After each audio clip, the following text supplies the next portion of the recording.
আজকে আমি রবীন্দ্রনাথের ছবি নিয়ে একটু কিছু আলোচনা করতে চাই আপনাদের সঙ্গে। রবীন্দ্রনাথের ছবি একটা অদ্ভুত জিনিস, পৃথিবীর অষ্টম আশ্চর্য বলা যেতে পারে। একজন শিল্পী, একজন রবীন্দ্রনাথকে শিল্পী বললে কিছুই বলা হয় না, স্রষ্টা, আক্ষরিক অর্থে একজন বহুমুখী প্রতিভার অধিকারী স্রষ্টা।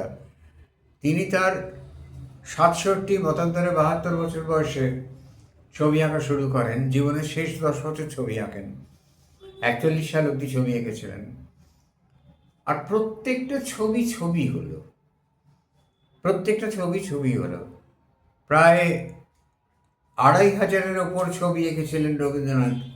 এবং একজন মানুষ সাধারণ জীবনে একজন মানুষ যে পূর্ণাঙ্গ সময়ের আর্টিস্ট, সেও বোধহয় 3000 ছবি আঁকতে পারে না। 3000 ছবি আঁকা not a matter of joke, কিন্তু রবীন্দ্রনাথ এঁকেছিলেন। কেন? আমার ব্যক্তিগতভাবে মনে হয়েছে যে রবীন্দ্রনাথ ছবি এঁকেছেন তার মগ্ন চৈতন্য থেকে উঠে আসা একটা অনুভূতিকে প্রকাশ করেছেন চিত্র মাধ্যমে, যেখানে তাকে নিয়ম মেনে কাজ করতে হয়নি। সমস্ত রবীন্দ্র রচনাবলীর মধ্যে আমি কোথাও এমন একটা শব্দ পাইনি যে শব্দ শুনে মনে হয়েছে যে এই শব্দটা এখানে প্রযোজ্য না হলেও হতো, অন্য শব্দ দেয়া যেত। এত সংযত ভাষা, ছন্দ এত সংযত যে কোথাও মনে হয়নি ছন্দ পতন দোষ ঘটেছে। অন্যের যে হয় তা বলছি না, কিন্তু অনেকেরই হয়। ছন্দ পতনের কথা কোথাও মনে হয়নি। তার প্রত্যেকটি গল্প, কবিতা, মানে এত বিস্তৃতি, বিজ্ঞান নিয়ে করেছেন আলোচনা, মনস্তত্ত্ব নিয়ে করেছেন, শিল্প নিয়ে করেছেন। আর শিল্প নিয়ে আলোচনার কথা বলছি, তিনি গান তো তার একটা মানে অসাধারণ সৃষ্টি। ওই রকম গান সৃষ্টি করতে আর কোনোদিন কেউ পারবে বলে মনে হয় না। কবিতার থেকেও গান আরও অনেক মানুষের মনের ভেতরে আসে, মনকে স্পর্শ করে। অসংখ্য প্রবন্ধ, শুধু বর্ষারই গান আছে বোধহয় 400-র ওপরে। 3000 মতো গান লিখেছেন। অস্বাভাবিক একটা প্রতিভা। এরকম মানে জীবনের প্রত্যেকটি মুহূর্তকে যদি মূল্য দিয়ে চলা যায় তাহলে বোধহয় এত সৃষ্টি করা যায়। যার জন্য বলেছেন, জীবনের কোনো একটি ফলবান খণ্ডকে যদি সত্য মূল্য দিয়ে থাকি, তবে দিও তোমার মাটির ফোঁটার একটি তিলক আমার কপালে। কিন্তু সেই মানুষটা হঠাৎ ছবি আঁকলেন কেন? আর আঁকলেন যদি, তাহলে একদম সমস্ত রকম প্রথা বহির্ভূত ছবি কেন? এইখানেই তিনি স্ববিরোধী। রবীন্দ্রনাথের মধ্যে তিনি নিজের পথে প্রান্তরেতে বলেছেন, নিজের মধ্যে এক বিষম বিরোধ তিনি অনুভব করেন। তার সেই বিরোধটা ছবি আঁকার মধ্যে দিয়ে কোথাও একটা প্রতিবাদ। সেখানে তিনি আমার যা ইচ্ছে তাই আঁকবো, এই যে একটা অসম্ভব ক্ষমতার অধিকারী মানুষ, তিনি যা ইচ্ছে তাই করতে পারেন, যাচ্ছে তাই নয়, সেই ছবি তিনি আঁকলেন। এবং ছবি একটা অন্য পর্যায়ে চলে গেল। ছবি আঁকাটা সাধারণভাবে মানুষ শুরু করে কোথা থেকে? স্কেচ থেকে। কিন্তু রবীন্দ্রনাথের মধ্যে আপন বৈপরীত্যে তিনি এমন একটা জায়গায় চলে গেলেন যে যেখানে পূরবী যখন জাহাজে চড়ে উনি যাচ্ছেন পেরুর স্বাধীনতার 100 বছর পূর্ণ হওয়ার অনুষ্ঠানে যোগ দিতে, সেখানে পূরবী 1924 সাল, এই সময় তিনি পূরবীর পাণ্ডুলিপিতে কাটাকুটি করতেন। যেটা কাটাকুটি তো সহ্য করতে পারতেন না, সেটা সুশ্রীভাবে করতেন। ক্রস হ্যাচিংয়ের মতো একটা ছবির জায়গা তৈরি হয়ে যেত সেইখানে সেই ছবি করে তিনি সেইখান থেকে তার ছবি করার চেতনাটা প্রথম তৈরি হয়। এবং সেখান থেকে ছবি যে করলেন, বিনোদ বিহারী তার ছবিকে 4 ভাগে ভাগ করেছেন: রেখামূলক অলঙ্করণ, গড়নযুক্ত অলঙ্করণ, বস্তু সাদৃশ্যের আবির্ভাব, সাদৃশ্যের প্রাধান্য। শেষ 15 বছর 2500-এর বেশি ছবি আঁকলেন। ছবি আঁকতেন পেলিকান কালি দিয়ে।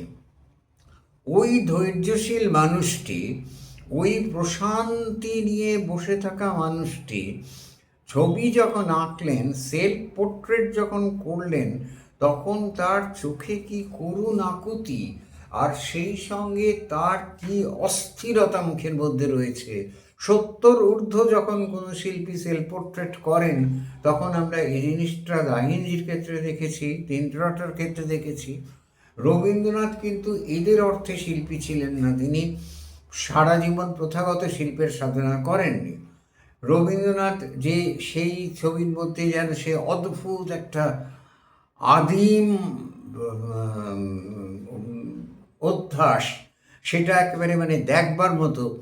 মনের মগ্ন চৈতন্য, ফ্রয়েড যেটাকে বলেছেন স্বপ্ন সম্ভব ছবি, ছবি উঠে এসেছে তার মনের গভীরতা থেকে, যে গভীরতার সঙ্গে তার অন্য সৃষ্টিগুলোর তুলনা করা যায় না। কেননা অন্য সৃষ্টিগুলো অতিরিক্ত পরিশীলিত, অতিরিক্ত সুভদ্র ভাষায়, ছন্দে, ব্যাকরণ মেনে, অসম্ভব নিষ্ঠা নিয়ে তৈরি। ছবিতে এইখানেই তার স্ববিরোধ। ছবি যেন তাকে এক অসাধারণ স্বাধীনতা দিচ্ছে। তিনি যেন ছবির মধ্যে সোচ্চারে বলতে চাইছেন যে আমি যা ভালো লাগবে তাই আঁকবো। রঙের ব্যাপারে তিনি, শোনা যায় তিনি রঙের ব্যাপারে তার বর্ণান্ধতা ছিল, অর্থাৎ ইংরেজিতে যাকে কালার ব্লাইন্ড বলে, সেই জন্য সব রং তিনি দেখতে পেতেন না। কিন্তু ডেপথ রঙগুলো যেগুলো ব্রাউনের ওই একই ক্যাটাগরিতে দেখতেন, সেই অসুবিধেটাকে ব্যবহার করে তিনি ইন্দ্রসভায় নর্তকী যে ছবিটা আঁকলেন, বা দিনশেষের রাঙামুকুল, এই ধরনের ছবিগুলো যে তিনি ঘণ্টাকর্ণের যে স্কেচ করলেন, সেই একেবারে মানে অবিস্মরণীয় রবীন্দ্রনাথের ছবি। রবীন্দ্রনাথকে ভারতীয় শিল্পের, আধুনিক শিল্পের father of the modern art বলা যেতেই পারে। প্যারিসে তার এক্সিবিশন হয়েছিল 1930 সালে। প্যারিসে এই প্রথম প্রদর্শনীতেই তিনি যথেষ্ট খ্যাতি লাভ করেন।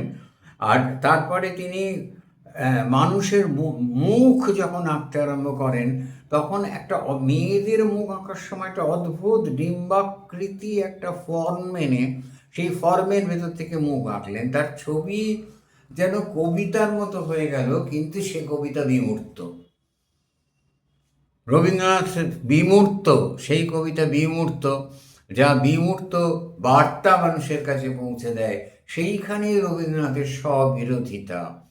রবীন্দ্রনাথের মতো শান্ত মানুষ, রবীন্দ্রনাথের মতো পরিশীলিত মানুষ ছবি এঁকেছেন এক অসম্ভব আদিম উদগ্র ক্ষমতা দিয়ে, যে উগ্র ক্ষমতা দিয়ে। ছবি শুকোনোর ব্যাপারে তার এতটাই অধৈর্য ছিলেন যে পেলিকান কালির সঙ্গে স্পিরিট মিশিয়ে নিতেন।